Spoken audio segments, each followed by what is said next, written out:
And for this review, we've got the Transformers Legacy United Sandstorm. This figure is leader class, mostly because of the complexity of the engineering. There are some accessories, but mostly there's just a lot going on with the figure, and they didn't want to put this into a Voyager price point. The colors look nice on the box. We've had Legacy United for a while now, but the red, the orange, the purples contrasting the oranges of the character look pretty nice. You get to see that this is a triple changer. You also have this touch and feel type thing going on with the box. On the side, we get some of the artwork looking really good and some Cybertronian writing. And on the other side, we have a cutout of the Legacy United poster art. I think everything that has been in this poster has been revealed. I'm not sure if there's anything else that's missing yet.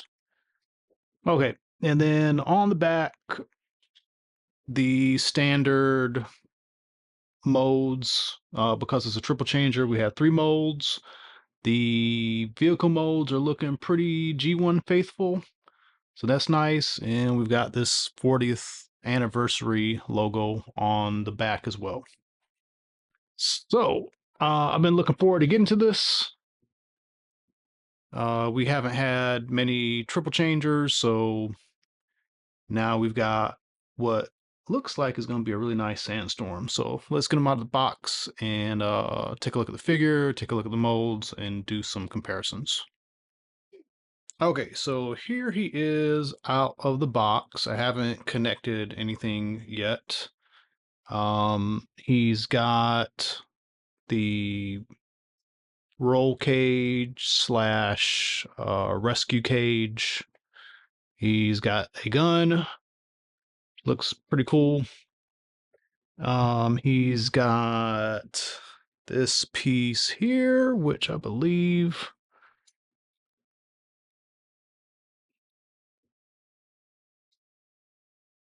I thought it goes on top, but okay, I think this goes on top.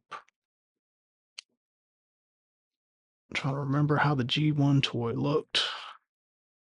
And then this smaller piece is mostly just an extra accessory. I don't know what the significance of this smaller gun is. If somebody knows, post in the comments. I don't know. In the cartoon, he was mostly shown with the larger gun. And yeah, I really don't know why they included this smaller one. He has a lot of 5mm ports, so you can put this gun pretty much everywhere or anywhere. So that's cool. Um, he has a great bit of posability, maybe even too much, but uh, you're gonna be able to do a lot of stuff with him. He's definitely a Voyager, and I'll display him next to a few Transformers here in a moment. Another thing that's interesting is he's got this G1 face. That's not really what I'm trying to say. He's got this toy face.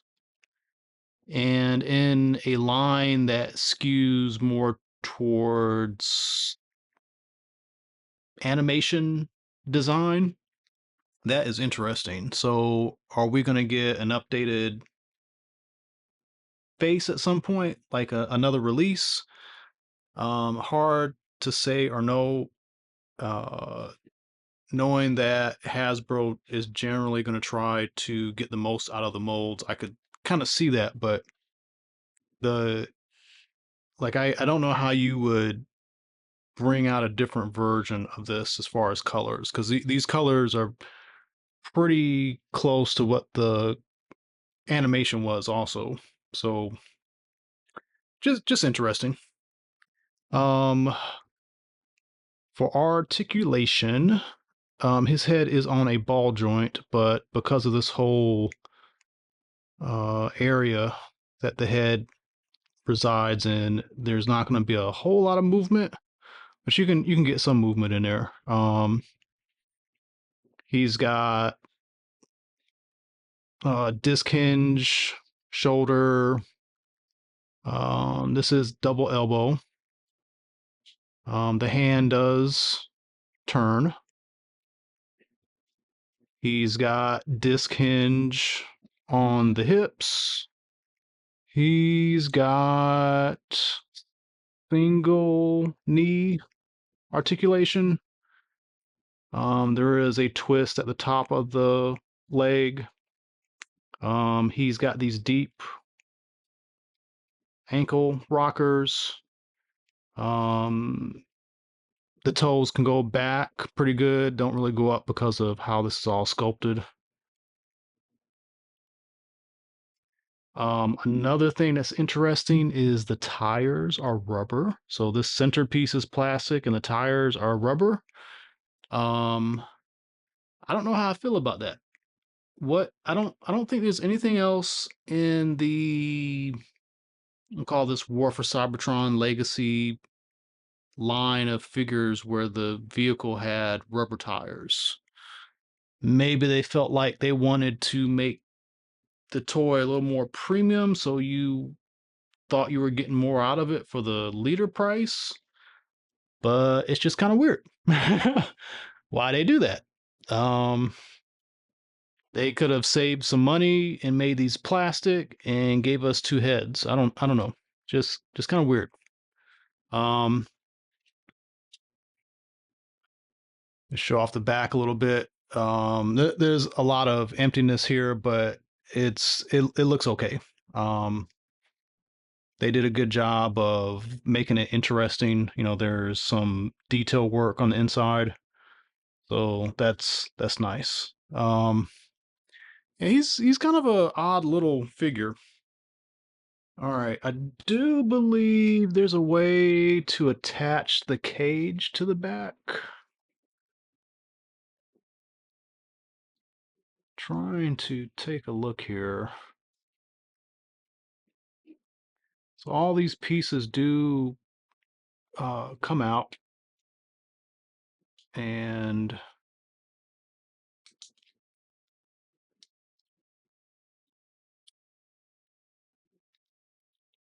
this is so hard putting back together on camera. It should be very easy. Um,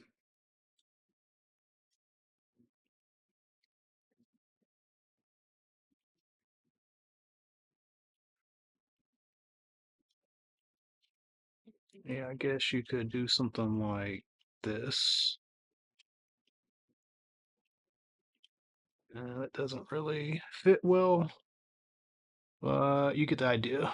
So technically you could, make this all, you know, have him carry all of his accessories, but I don't, looking at it now, I don't really think it's designed to do that. And because of all these ports, you can put this anywhere. Um, I wonder if the hand has some kind of extra functionality.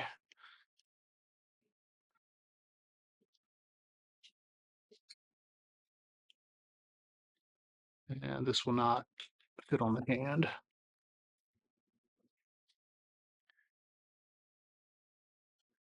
He cleans up pretty well. The only thing I'd say that has the closest look to being empty is the back of the legs, but the legs are pretty three-dimensional. It's just that this flap has to go somewhere, and normally, it's kind of trying to achieve two things, like it's down in this form for the dune buggy mode, and it flips the other way for the helicopter mode. But otherwise, it looks pretty solid. Um, so that's nice. Considering the price point, you would want it to look as sharp as possible. Okay, so while we've got him in robot mode, here he is with Springer.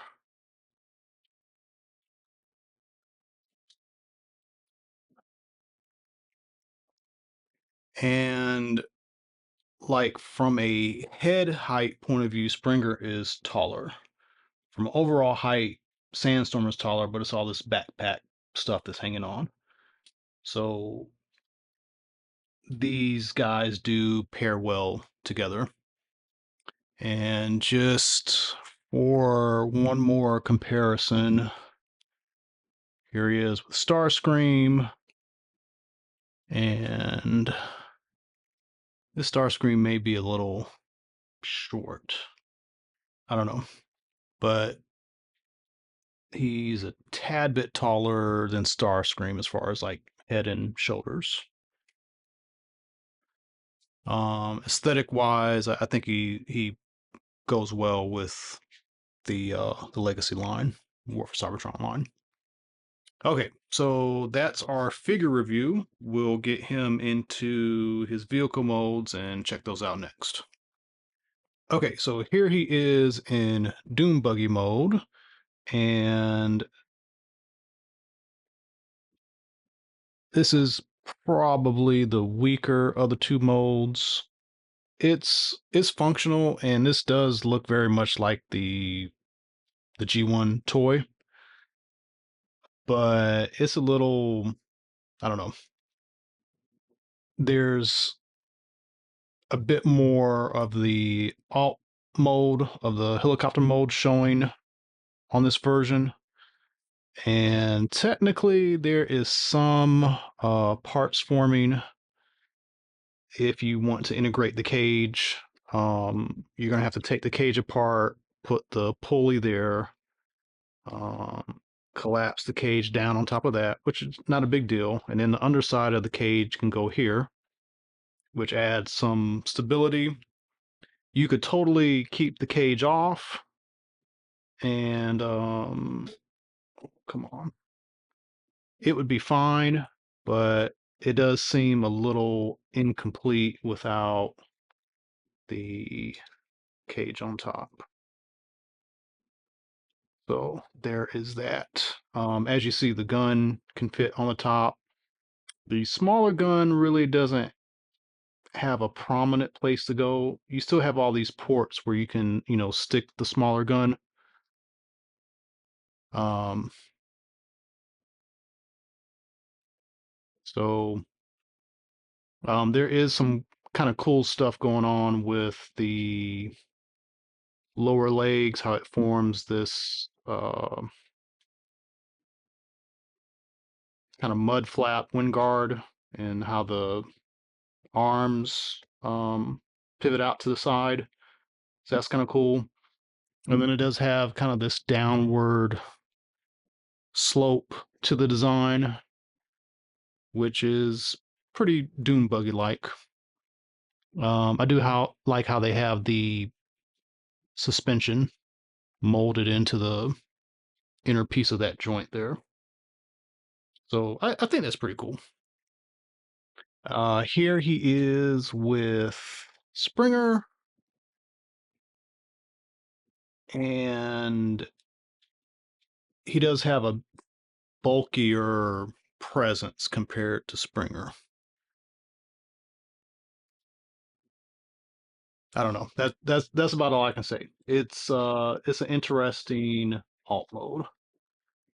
And I know a lot of times with triple changers, you're going to have one mode that kind of sacrifices to the other mode, especially when you're trying to deal with something meant to be Earth based.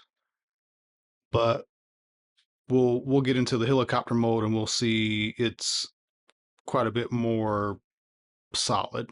So you can tell that's where they focused on the design aspect of it. All right. So moving on to helicopter mode. All right, so here is Sandstorm in helicopter mode, and for the most part, you take the dune buggy and take the parts and kind of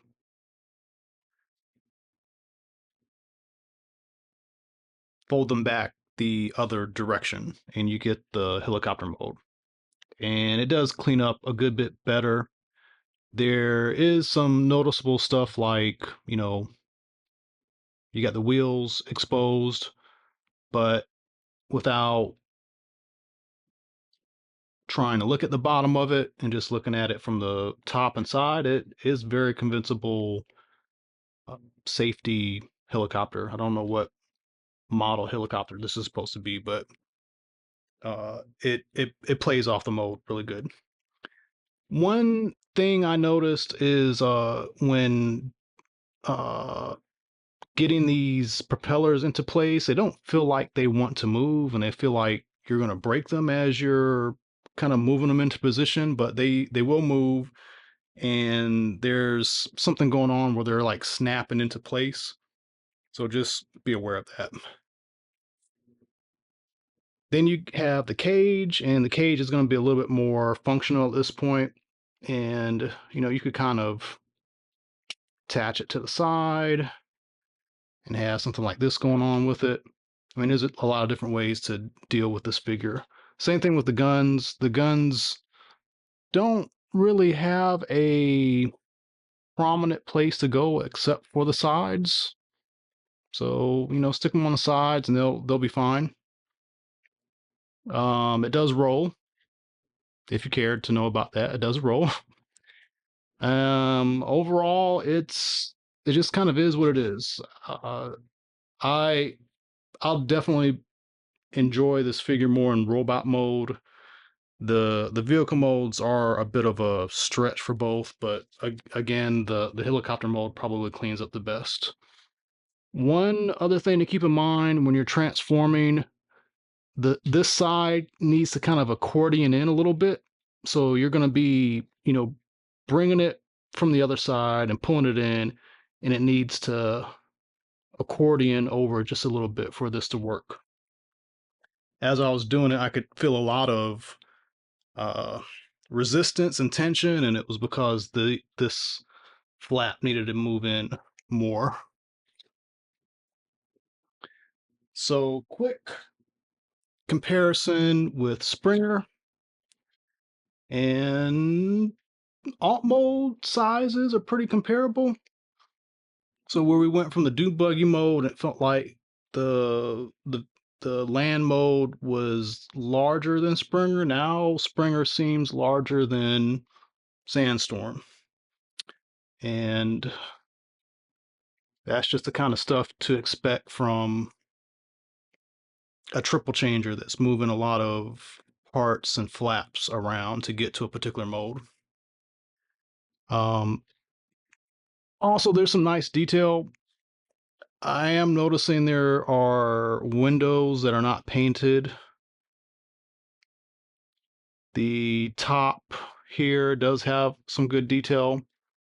They went through the trouble of putting some panel lining or some contour design lining on the top. This is like a white silvery paint. It's cool. I don't know if that is the best place to have spent money, but that is pretty cool. The back cleans up pretty well, and for the most part, it is quite functional. So overall, good release. I am interested if they're going to do something to deal with the faceplate version of the head versus, kind of a more natural face that he had in the cartoon. So we'll see. Knowing that they may look for some opportunities to get more mileage out of the mode. Who knows? Maybe there will be a quote unquote animated mode where animated version will get the G1 cartoon face. So that's it for the review. Thanks for watching. Let me know what you think in the comments. And as always, tune in for some more videos. Thank you.